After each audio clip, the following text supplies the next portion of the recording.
Hello, and welcome to today's episode of Agile Driven Impact. Responding to change, whether a hairpin turn or a dog leg straightaway. Here with my co-hosts, my Hey, buddy Eric. how are you? Hi. I love today's topic. Yeah, me too. I mean, not that I want to anchor people from the very beginning, but when we think about how people are constantly reacting to what's changing in their life, I think that this is a value that could really bring people a lot of benefit in their work. And I love the way that you took our title and brought it right to our driving metaphor. Yeah, sure. I mean, really, change can be anything from a 180, changing direction completely, which would be like a hairpin turn on a racetrack, or it could be just a little tweak, right? So you're going down a straightaway and there's just a little bend in it, like a dog's leg, so a dog leg straightaway. So, really it's understanding if you need to change, keep going on the straightaway, or if you need a little change or a full 180, right? I Yeah. think that's what becomes really critical. Well, and so I think as we talk through this today and think about how to help our listeners, that idea that, there's a whole bunch of journey and a whole bunch of unknown terrain. I think the other thing you and I talked about as a driving metaphor is like the idea that there's a map, whether it's a digital map or, I mean, remember when we used to go on road trips and we had like a physical Oh map? yeah, triptych, right? This is Oh my, things you get from the AAA. yes. Or like I would print out those initial MapQuest maps and then you and I would go on a road trip and you'd be like, Yeah, where are you? And I'm like, I'm not 100% sure. yeah. And a lot of organizations run their projects that way, right? So they have a plan, they have a map, and the map is very analog. It's a manual plan in some tool somewhere that gets stored away and not thought about again until the end of the project. Well, thankfully, triptychs are now a thing of our past as a Yes. couple because those Mhm. were sometimes some touch Yeah, and go road trips. we have GPS now, right? So we can respond to change much quicker if there's a detour or construction. So this agile value of responding to change over following a plan, I think is really an important one because it doesn't mean that we don't plan.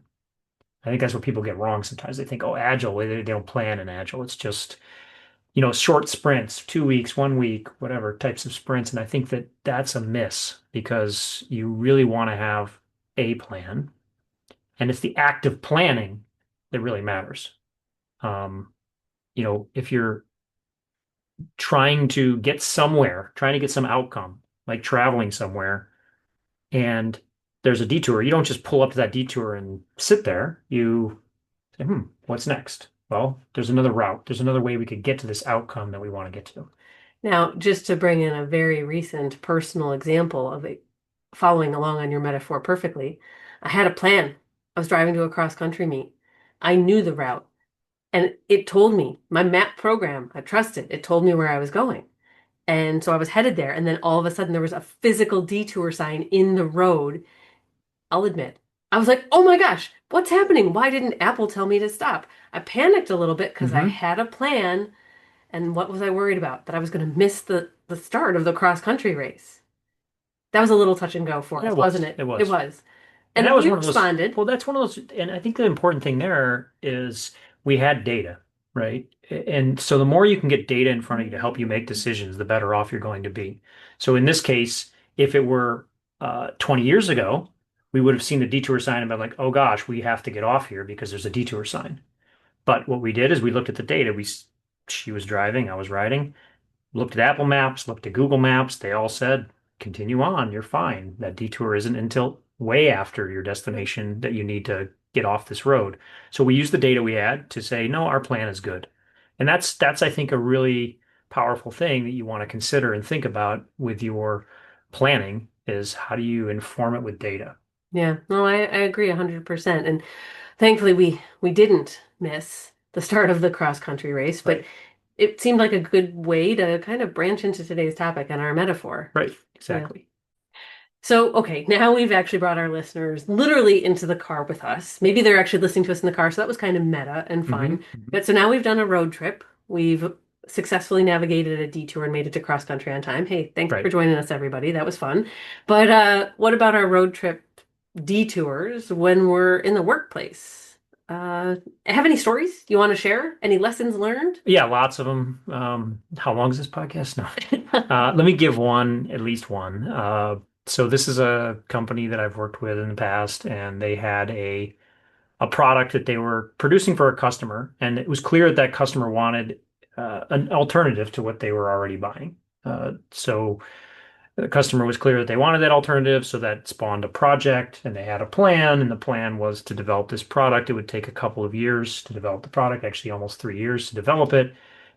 And about a year in, people had worked a lot on the project, and it was going along pretty good. And they'd adapted the smaller parts of the plan along the way, right? So they had small adaptations along the way, but generally they were still following the big plan. And what happened was that customer went and bought the company that made the competitive product.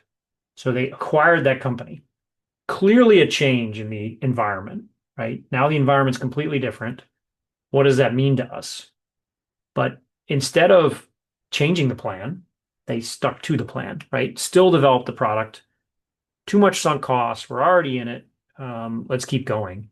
And so they worked 2 more years on the project and Wow. finally delivered the project. And at that point, the customer really didn't want the product, right? They didn't want to buy it for the price. They didn't want to buy it maybe at all because they already had their own supplier, which they owned. So, that's an example of just kind of going along on a plan because that was the plan. And someone put in a business case or something for that plan. And ideally, what you do in that situation is you start to say, do we have other markets? Are there other customers? Are there other things we can do with what we've already done? And if not, don't be afraid to zero base it and say, look, at this point, all that cost is what it is, but would I choose to do this project now, knowing what I know now? And if the answer is no, then don't do the project. Stop it, right? Do that U-turn, that hairpin turn, and go in a different direction. So that's an example of like a pretty major shift in plan. Not all shifts need to be major, right? No, I'm like, and I'm just thinking that is so long range, right? With my background in the nonprofit space, I'm like, oh, I think about the 3 to 5 year strategic plans or 3 to 5 year fundraising plans that are made. They're huge. And it's likely that something in the space, in the community, in the environment, in the funding landscape, something would change. But I think most people think about responding to change over following a plan as an agile value in something that's a shorter time frame, kind of more like the day-to-day reactionary. Oh, I had a plan for Right. my day, Right. and then the dog got sick, or then the grant maker called, or then, right, something happens. And Right. I think a lot of people, when they talk about being agile and embracing this value, they're thinking in a super tiny time frame. So I love that your example was big, long time frame as a project to show what it really can mean for a team because I mean, oh my gosh, thinking about extra years of work and what that does to team morale, not even just organizational Yeah. And resources. that's the issue too. A lot of organizations, maybe some of the listeners' organizations included, they might be very adaptable to change on a small scale. Like the teams or the individuals are being asked to adapt all the time. There's interruptions coming at them all the time, and they're being asked to adapt and change and all that type of stuff. But in the meantime, everything above them isn't. We have this plan, we have a budget, we have a timeline, and that can be frustrating if you're being asked to be very adaptable at that level you're working at, but then above you is not adaptable at all. Like you need to be able to work on all these things and all these things flying at you, but the plan up here doesn't change. And that may seem agile, but it's agile inside, but not agile on the outside. And you need it to be agile holistically. If parts of the system are able to adapt, but other parts aren't, that can be problematic. Yeah. It, yeah. Well, and so I'm thinking about all the nonprofits that are out there applying for grants, Hmm. right? Grants are my love language for nonprofits, and I'm thinking about now your short term versus long term on a day-to-day basis. They might be responding to change over following a plan because got a call from a grant maker that needs Sure. something in the next Yeah, week, that type of thing or happens. a deadline that they thought was going to be Right. announced wasn't. So super short term in the grand scheme of things, responding to change over following a plan. Hmm. But to go with your larger example then of that long term, Right. how's the whole organization or what's kind of the outside like? Well, if you have that 5-year strategic plan telling you what you're trying to raise money for, but all of a sudden the collaborations in the community or the environment, the needs totally shift, are you still going to go raise money? Are you still going to ask for grants for that just because it's the plan? Right. We would, I Right. think, Maybe, say right. no. Because if the environment out there is changing and you need to go after different grants, or there's maybe people interested in different benefits that need to be given to the community, then that becomes something that you have to adapt. You have to change where you're headed, right? You have to change strategy, plans, daily activities, all of that type of stuff. And again, you have to have a plan, though. I think if you don't have a plan to begin with, then what are you adapting from, right? So, if you don't have standards, what do you improve from? It's the same type of thing. Yeah. Standards themselves, people sometimes say, "Oh, standards aren't agile, they're not adaptable." Well, if you don't have a standard, then how do you ensure you have quality? How do you ensure you have these different things happen? But saying the standard is the standard and will never change, that's where you get into trouble, right? Because if someone says, "Hey, I think I could do it a better way," then how do you adapt that? So standard is another thing. If you have standards in your standard practices where you work, yes, follow the standard, but also look at the standard and say, could I experiment and try a different thing and see if that small change leads to impact? And if it does, maybe we follow that route a little bit more. I like how the way you just talked about that, that took me right back to that was, what do we say, the dog leg straightaway, the Sure. minor curve. It doesn't have to be the Yeah. 180 hairpin. Right. They can be minor changes. Right. Yeah. I mean, in Japanese, you have kaizen, which is a small change, or kaikaku, which is like a big change, right? It's like a monumental shift, innovation. Um, so you have to decide, is the change that you need to make to your plan a kaizen, small change for the better, or is it a kaikaku, a whole 180 hairpin turn to go in some other direction because it's going to be a huge innovation or change? Yeah. And I'm really stuck on like the short time frame versus the long time frame.